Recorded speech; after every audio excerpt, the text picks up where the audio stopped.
Good morning and welcome to Shropshire Council County Pensions Fund's annual general meeting.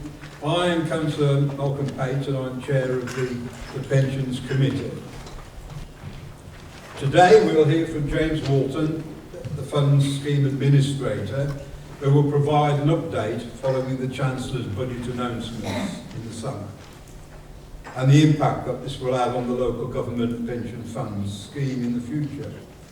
We'll also hear from Justin Bridges, Head of Treasury and Pensions, on the joint collaborative work the fund is currently involved with following the budget announcement. Justin will also provide an update on the fund's investment performance over the last 12 months. We also have with us Ted Logan from BlackRock, who will be providing an overview on hedge funds and how they fit into the overall portfolio, and an update on the main positive and negative contributions to performance that it's made over the last 12 months. Then to close, Debbie Sharp is here to provide an administrative update on the work of the pensions team over the last 12 months and looking at the upcoming issues affecting the local government pension scheme. As usual, we haven't issued individual copies of the slides this year, but they are available on request. Alternatively, you will find them on our website after the meeting. This meeting is also being filmed and will be available on the website later. After all the presentations, you will have the opportunity to ask questions. There is also members of the pension fund team here, which will be available to answer any more personal queries that you may have on a one-to-one basis. With that, I'll now hand over to James Walton for the first presentation.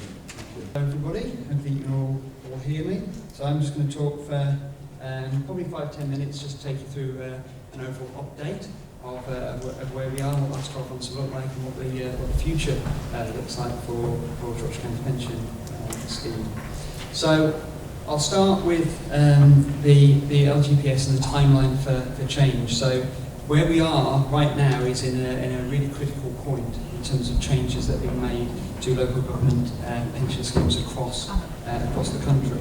And it all dates back to probably around 2011 when Lord Hutton produced his final report, came out in March of 2011, which set out a series of changes that were to be implemented in relation to the local pension scheme. Now that report had a lot of recommendations, and I've updated the AGM previously in terms of some of the things that were included within that. And some of those would have been taken forward and have been put in place. Other things, we're now at the point where those other changes are going to be made, but we're still waiting for some of the detail around that. So, starting in 2011, moved on, local government Minister Brandon Lewis gave an address to the National Association of Pension Funds, and within that he set out what some of these changes might mean. Moving on to early 2013, into about May 2013, there was a DCLG call for evidence. So within the 89 pension funds that are around the country, lots of information, lots of different approaches to the way in which those pension funds are being managed and dealt with. There was no national way of actually pulling all that information together and looking at the state of the pension funds across the country. So, in order to implement those recommendations from Lord Hutton, in order to make those changes that Brandon Lewis had talked about, that evidence needed to be pulled together. So that call for evidence pulled that information together. And as a result of that, Hyman's Robertson, large actuary company, pulled together then an analysis that went back to DCLG, and you now move forward into 2014, by which point there are significant changes that have been put in place. So the overall movement within LGPS was, do we reduce those number of LGPS funds from the 89 down to a smaller number? Where do we get those reductions in costs? £660 million was quoted in those early reports as ways of saving money within pension funds by pooling schemes together, by reducing the number of fund managers and the type of fund managers that we dealt with, moving from active equities management into more passive, because the fees were lower and it reduced those costs overall. A number of elements of the Lord Hunt report were in place by 2014, so we moved from a final salary to a career average scheme, and that was brought in from April 2014. But in terms of that wider change, that structural change in terms of pension funds, that was held while we went through the government's went through the local activity dancing.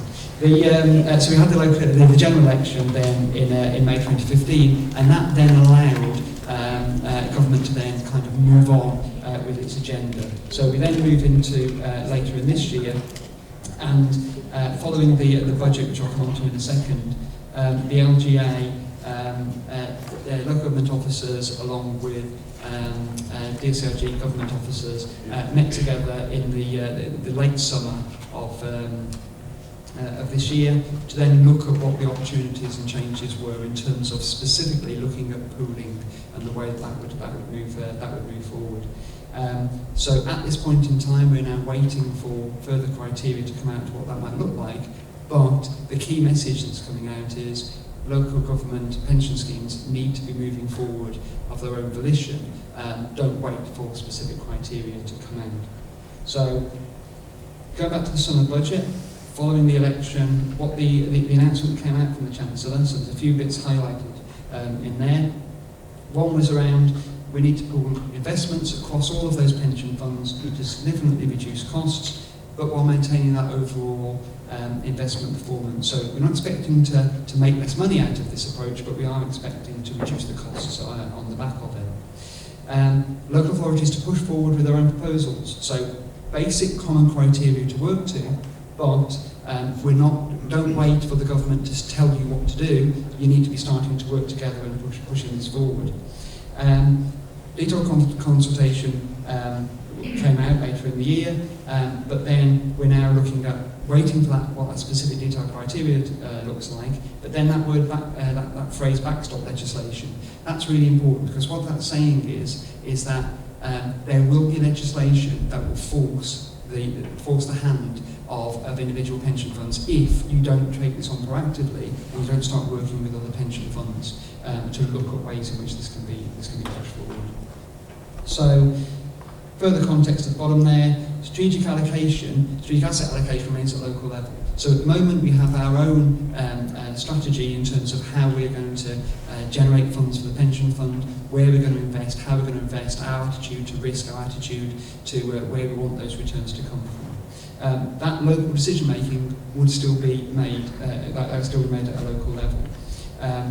There's some work been put forward in terms of what proposals might look like in terms of size and shape of funds, and I'll come on to that in a moment. And that initial £660 million worth of savings has now morphed into significantly reduce the costs. The figures have disappeared from that. So what do pooled investments look like? So this is basically arrangements whereby different pension funds come together and pool their assets in some way. Now, if we look at Shropshire County Pension Fund as a whole, we've got around 1.5 billion in our entire fund. What they're looking at is saying you need to work with other pension funds to come to a size of around about 30 billion. That was the size that we're looking for. When you think across the whole country, the total value of the pension funds comes to about 180, 190 million, then you're talking about 5, 6, 7, 8 sort of pooled funds overall. No specific savings targets, but again, significant is what's being pulled out. There will be new regulations, and I've already mentioned the backstop legislation. And again, that point at the bottom, no further consultation now. Criteria is what it will be. You need to get moving on this. And what we have been doing on this, just doing, videos we'll touch on in a moment, because we have been doing some local work on the back of that already. So, what do the pooled investments look like? Well, various options in there, and there's a whole mix of things that can be pulled together here. Framework agreements, these would just be like any other framework agreement you'd have for procurement, so you'd have loads of, all the various fund managers would then apply on the basic criteria. You get all that sort of due diligence work done up front, and then you can just buy off those framework agreements on a case-by-case basis. Collective investment vehicles, London has set this up. There's 32 borough councils within the London area, plus the City of London Council, and together they are looking at producing a collective investment vehicle. So this would allow each of those councils, those pension funds, to voluntarily invest in this SIV. So that would include maybe starting off with 1 or 2 managers, but then that would grow, and you'd have that in place to use that as an investment. But still, those decisions taken on a local basis.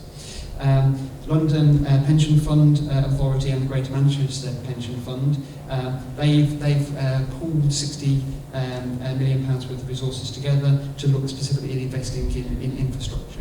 So in renewable energy assets, they've started to look at working together to move funding into that area, because I think that's a way that they can help generate funds, but also work in collaboration.